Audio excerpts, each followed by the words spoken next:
So I'd like to thank for the invitation. I don't speak Czech, I don't speak Slovak, so you'll have to deal with English, I'm sorry.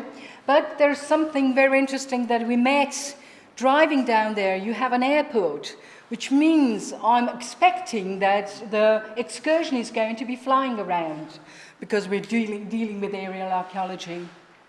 Now, I belong to the group that doesn't get dirty. All we do is shuffle around the pictures and we try to find out what it is. So that's why I call it no need to touch. But it is a question of whether we are dealing with informing, whether we're dealing with demonstrating, or whether we're dealing with training. So the thing is that if we're talking about teaching in a specialist field, we need to think about what are the emphases, who are the groups that are going to deal with it, and what are they going to do or be able to use. As you are all Google generation, I Googled it first and I said, what is it about remote sensing? If you look at it, it's all about polluting the space. If you go down to the archaeology, the things go slightly more terrestrial, but it's still very much technology, technology, technology.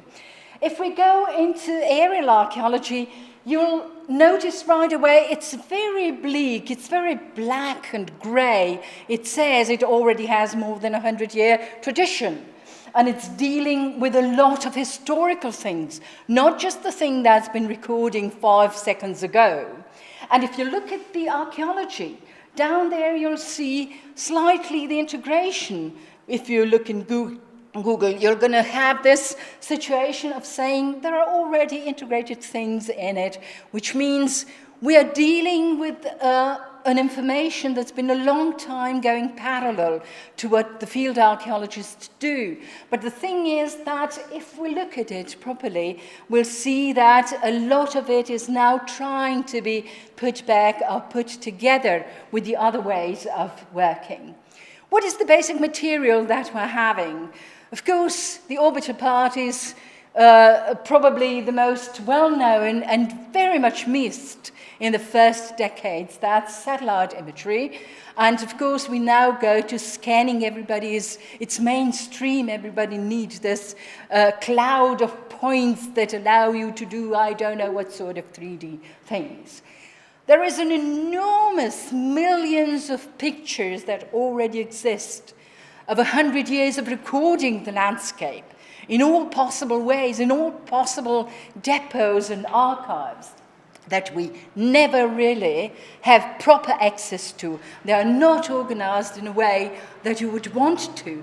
And above all, they are not exploited in a way that you would say interpretation of aerial archaeology does produce the first result, the first valid archaeological result that allows you to deal with it either at the beginning, giving you an insight of how to deal with the rest of the research and study of the landscape, or on the other side, how to deal with it at the end when we have the feedback of other things and we can work on it. And then, of course, on the bottom, you have this unfortunate boy toys, which is low altitude photography. No women do it, it's all men. They all this flying thing around, this buzzing around you, trying not to hit your head and trying to control what you're actually photographing. So where do we start? Are we going to start at the theory? Archaeological interpretation or the photo interpretation is something very well developed, very well done, and in the last 3 decades, it's been separated into 2 bits, the classical manual thing and, of course, the technology, which means we've been hit by an enormous development and the speed of the development of technology that doesn't really get to us properly, because the first thing we have to do, we have to modify the applications in archaeology, and then we have to think about it, how to introduce it, when to introduce it. And this is where we get to the level of how to teach this thing. Most of the university don't have a curriculum that would work with it, neither for remote sensing nor for classical air photo interpretation, which means that we have no interpretational keys actually at home for everyone, and above all, not for the specialists, but for those which groups we're working with, either archaeologists on the ground, either other disciplines and things like that.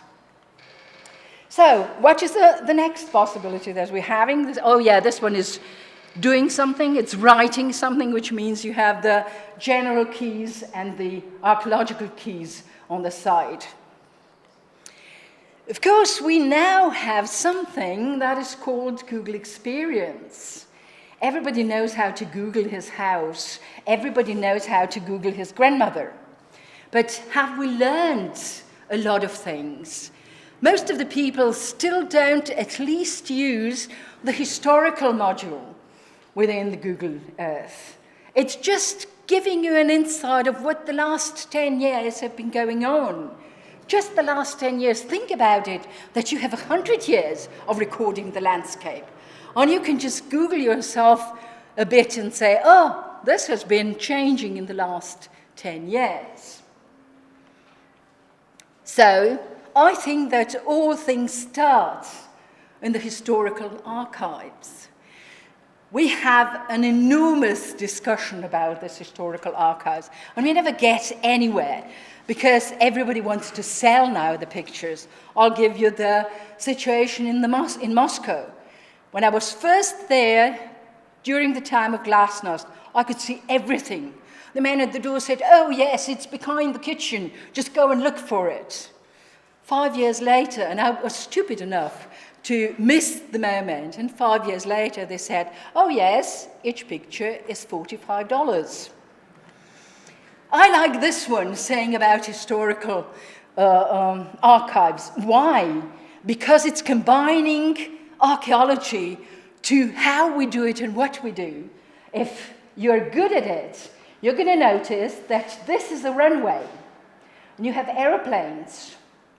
This is the Roman Villa Centocelle near Rome, and it was an airport during the war. So I think it's nicely combining the two things that we're doing.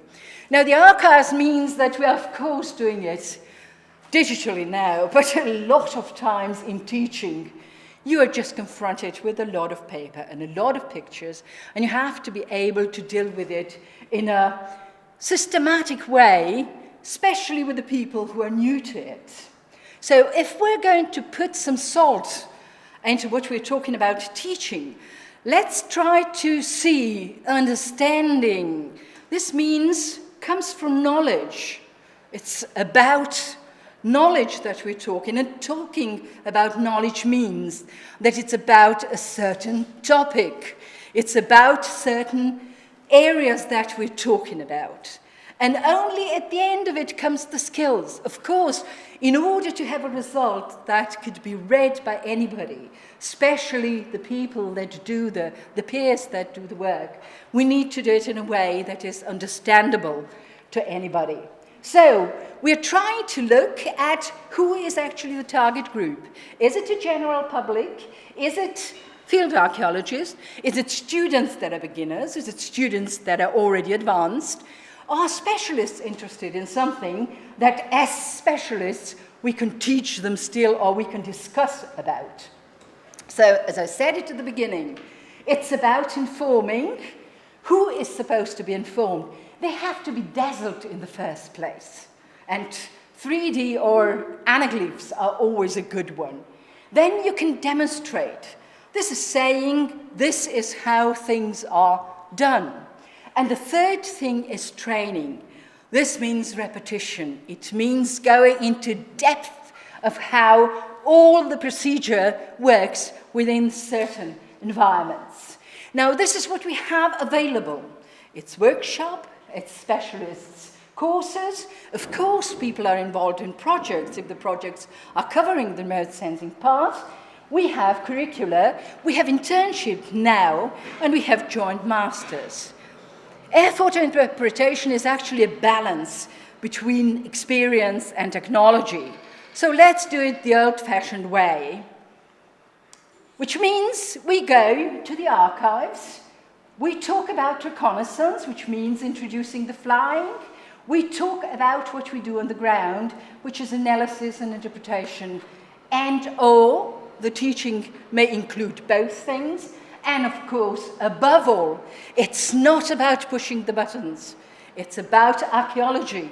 How you ask a question, why you ask it, and how you try to answer it. So, if we look from north to south, in a polder football, you would, in Northern Europe, you would never get it in a karst landscape, which means you have to deal with it, how to do certain teaching in certain areas. If we're looking at polder today, we wouldn't think that a Bronze Age polder is situated, the oldest one, in Greece, which is a totally Mediterranean landscape. So we have to deal with that as well. And of course, we're talking about visibility. Why and when we do it, and if it is really worth doing it in a certain way. A colleague said if the Romans would see this thing, they would take their things and go back home because they needed 100 years to really conquer the Dalmatian coast. Now, about flying, what we have to take in account. First, the civil aviation authorities, health and safety issues, airports, situation, and things like that. People have to master movement.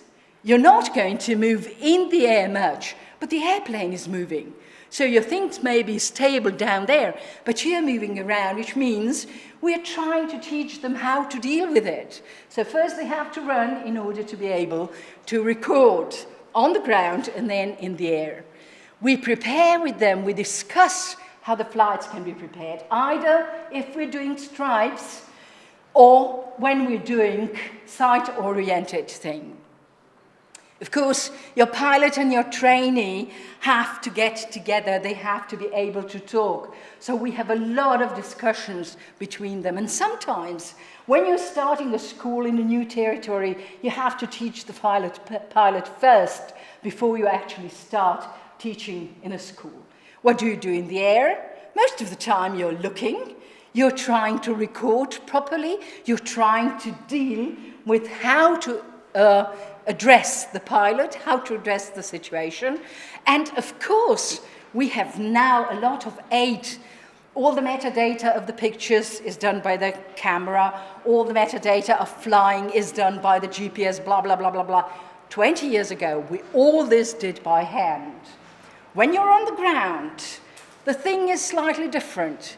You're dealing with details, which means that you're discussing all the time with the people that have seen the same situation, people that know the area, people that are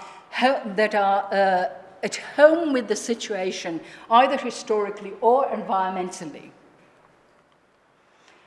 What you're dealing with when you come down from the air is a lot of records. Flying, recording, a lot of photographs, and of course, you're trying to find out which is man-made, which is natural, which is a combination of all of it. Yes, I can see that, thank you. So, what we're trying to identify is, and get the people to know which things are actually archaeology, why we can argue that they are archaeology, because we have enough information, not from just one flight, but from all our records. Then it comes to the time of mapping. Mapping is a classification exercise. The interpretation have to be made before you start mapping. And of course, there is a lot of discussing with other specialists of the area, especially the landscape.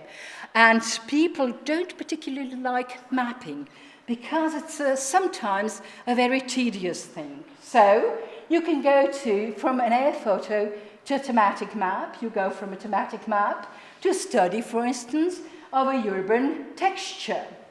What is training then? Training is repetition, training is time, and if you agree with me, you would probably agree with Saint-Exupéry as well. He said, if you want to do something properly, if you want to save the day, you'll probably repeat your step time after time after time. And this is what saves the day. So I would like to thank all of the people that do aerial photography and did it for making it public, so that we can get to them from the archives. Thank you.